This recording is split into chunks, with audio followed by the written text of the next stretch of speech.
ჯანდაცვის სამინისტროს გადაწყვეტილებით საყოველთაო ჯანდაცვის პროგრამის ფარგლებში კოხლეარული იმპლანტაციის სახელმწიფო პროგრამა ფართოვდება.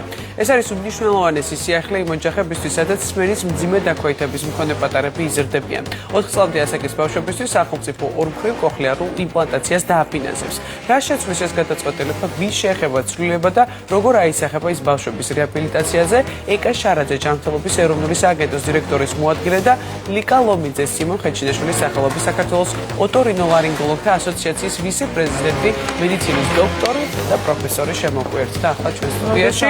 დეტალებზე უკვე ჩვენ სტუმრებთან ერთად ვისაუბრებთ. დილამშვიდობის მოგესალმებით. ძალიან მნიშვნელოვანი თემა არის ეს განსაკუთრებით იმ ოჯახებისთვის, ვინც სწორედ აი ამ პრობლემით არსებობს. პირველ რიგში გამარტოთ ეკასთან მექნება შეკითხვა, რას გულისხმობს კოხლეარული იმპლანტაცია და რატომ გახდა აი ამ პროგრამის გაფართოვება საჭირო. მოგესალმებით, ძალიან დიდი მადლობა საკითხით დაინტერესებისა და გაშუქებისთვის.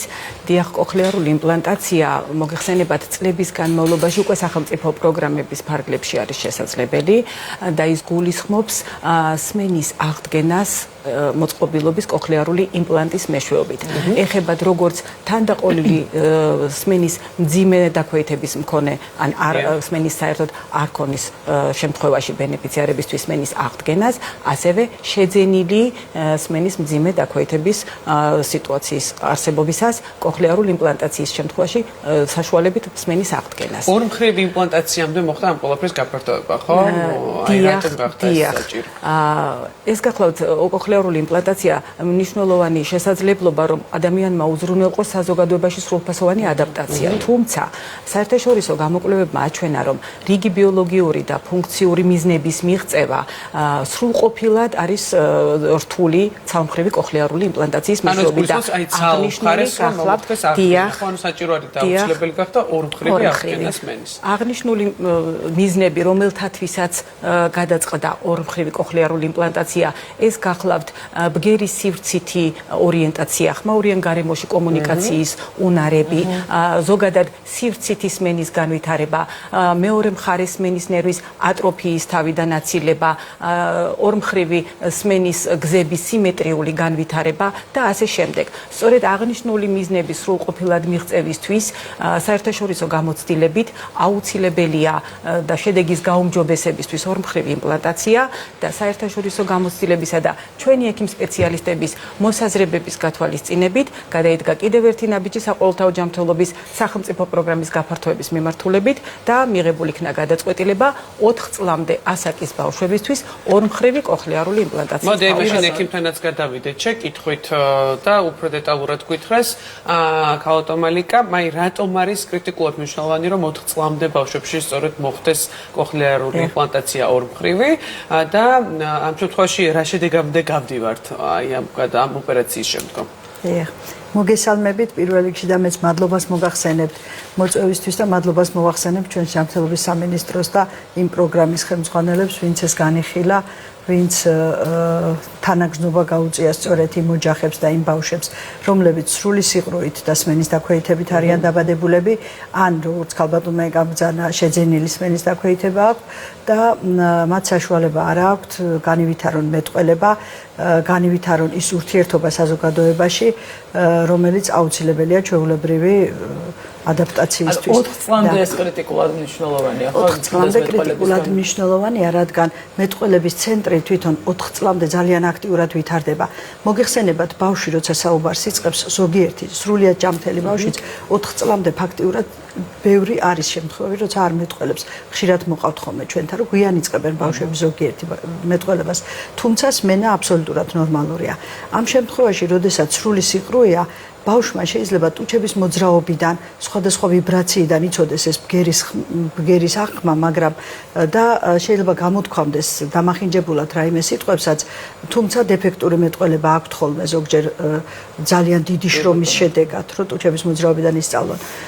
ამ ოპერაციის შემდგომ უკვე როგორც ჩვილი ისე იწყებს ბავშვი ამ ბგერების აღქმას. მან არ იცის როგორ იცის რა არის მაგი და რა არის ჭიქა, მაგრამ არ იცის როგორ გამოითქმება. არასდროს ყურიდან არ გაუგონია. პირველ რიგში კოხლეარული იმპლანტაცია ცალმხრივიც ძალიან დიდი შეღავათი იყო ამ ბავშვებისთვის, რომ ისინი იწყებდნენ მეტყველებას, თუმცა ორმხრივი ჩათვალეთ, რომ ჩვეულებრივ ადაპტაციას განიცდის საზოგადოებაში. პროგრამა რო გაფართოვდა ეს გასაგებია, თუმცა ყველა შემთხვევაში ორმხრივია საჭირო. თუ აი როგორ იღებთ გადაწყვეტილებას სამმხრივით ოპერაცია ჩატარდეს თუ არ წლამდე ბავშვებს, რომლებსაც ყველას რასაკვირველია, თუ არ არის რამე სხვა ხელშემშლელი ფაქტორი, ან თავის ტვინის ტრავმა, ან რაიმე განვითარების შეფერხების სხვადასხვა ფორმა, რომელსაც ეფექტს ვერ მისცემს ერთი იმპლანტიც კი, არა თუ ორი, მაგ შემთხვევაში შესაძლებელია ერთი იმპლანტის გაკეთება. თუმცა ეს შეფასება უნდა მოხდეს უკვე თვითონ ექიმის მიერ და გადაწყვეტილების მიღებაც რასაკვირველია მოხდება უკვე სამინისტროს მიერ. ორმხრივი ძალიან კარგია ჩვეულებრივი განვითარებისთვის. ბავშვები ჩვეულებრივ 6 წლიდან, როგორც ყველა ბავშვი მივა სკოლაში, უკვე და აბსოლუტურად არ ექნებათ ეს დეფექტი, ეს კომპლექსი, რომელიც შეიძლება შემდგომ განუვითარდეთ, იმიტომ რომ მათ ექნებათ სმენა სრულიად ნორმალური ჩათვალეთ და უკვე ადაპტირებული იქნებიან იმპლანტის გამოყენებასთან და მეტყველებაც იქნება უკვე დახვეწილი და არა დეფექტური. ქალბატონო, ამბობთ დაფინანსებასაც გითხარით, როგორ შეუძლიათ რომ იმ ოჯახებს, ვისაც ეს საჭიროება აქვთ, მიიღონ ეს დაფინანსება და სრულად ხდება თუ არა ამ ოპერაციის ანაწყაურება და შემდგომ უკვე რეაბილიტაციის ნაწილიც ძალიან მნიშვნელოვანი იქნება ცხადია. დიახ, დაფინანსების მისაღებად ბენეფიციარებს არ ჭირდებათ განსაკუთრებული ძალისხმევა. პაციენტმა უნდა მიმართოს მკურნალ ექიმს და გადაწყვეტილების შემთხვევაში კოხლეარული იმპლანტაციის საჭიროების თაობაზე სამედიცინო დაწესებულება თავად აგზავნის მოთხოვნას ჯანმრთელობის ეროვნულ აგენტოში. რამოდენიმე დღიანი პროცედურა არის განაცხადის განხილვის და დადებითი გადაწყვეტილების თაობაზე შეტყობინების მიღების შემდეგ უკვე პაციენტი მიმართავს სამედიცინო დაწესებულებას ოპერაციის დასაგეგმად.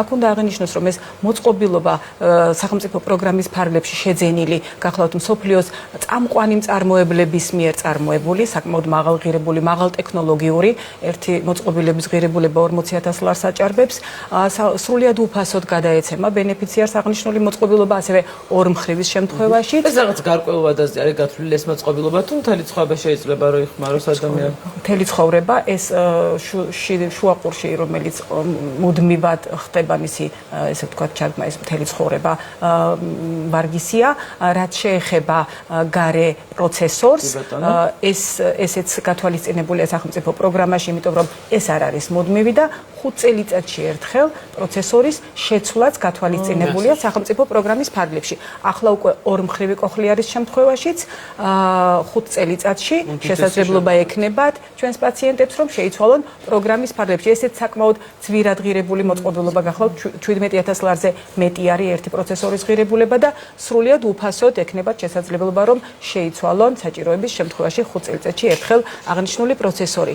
ასევე გავამახვილებ ყურადღებას, რომ თვითონ ოპერაციად საყოველთაო ჯანმრთელობის დაცვის სახელმწიფო პროგრამის ფარგლებში არის გათვალისწინებული მისი დაფინანსება და ეს უკვე ხდება სოციალური სტატუსის შესაბამისად. ბავშვებისთვის 80%-იანი დაფინანსება გახლავთ ოპერაციის ღირებულების, ხოლო თუ ოჯახი განეკუთვნება სოციალურად დაუცველ კატეგორიას, ამ შემთხვევაში სრულად 100%-ით ფინანსდება თავად ოპერაციის ღირებულებაც. კი ბატონო, რეაბილიტაციის პერიოდი ახსენა ბაბიმ და მაინტერესებს ეს რეაბილიტაციის პერიოდი როგორია, როგორც პაციენტისთვის, აი შემგუებლობას გულისხმობ, ისე მშობლისთვის, თქვა, იმპლანტებთან დაკავშირებით რა უნდა იცოდეს მშობელმა, მოვლა რამდენად რთული არის და ასე შემდეგ.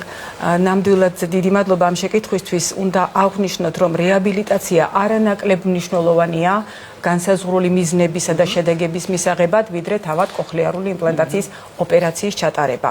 და ეს ამიტომაც აი ამ მნიშვნელობიდან გამომდინარე 18 თვიანი რეაბილიტაციის კურსით სრულად ფინანსდება სახელმწიფოს მიერ და აქ ძალიან დიდი მნიშვნელობა აქვს თავად მშობლების ჩართულობას, აი ამ რეაბილიტაციის კურსის სრულფასოვნად გავლას, სადაც მშობელიც და ბავშვიც სწავლობს აი ამ ბგერების აღქმას, თვითონ ამ კოხლეარული მოწყობილობის მოვლას და მხოლოდ სრულფასოვანი რეაბილიტაციის კურსის გავლის შემდეგ არის შესაძლებელი იმ მიზნების მიღწევა, რომელზეც ჩვენ საუბრობთ, რათა ბავშვმა შეძლოს სრულფასოვანი ადაპტაცია საზოგადოებაში და მისი განვითარება იყოს თავისი თანატოლების ადეკვატური და იმ დონის. იცით რა მინდა დავაზუსტო, 4 წლამდე გასაგებია, მაგრამ ჩვილობიდან კეთდება ეს ოპერაცია. საერთაშორისო გამოცდილებით, რაც უფრო ადრე იქნება ეს ოპერაცია ჩატარებული, ალბათ ქალბატონი უფრო განავრცოს, მით უფრო უკეთესი არის განვითარება.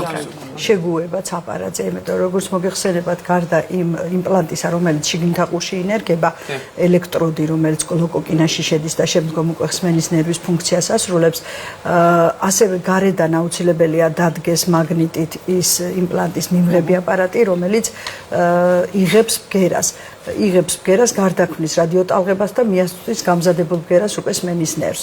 ამ შემთხვევაში, რაც უფრო ადრე მოხდება ეს პროცესი, შეგუება გარეთ აპარატზეც უფრო ადვილად ხდება და თვითონ შედეგიც გაცილებით უკეთესია. ძალიან დიდი მადლობა. ძალიან დიდი მადლობა ერთად კოხლეარულ იმპლანტაციას.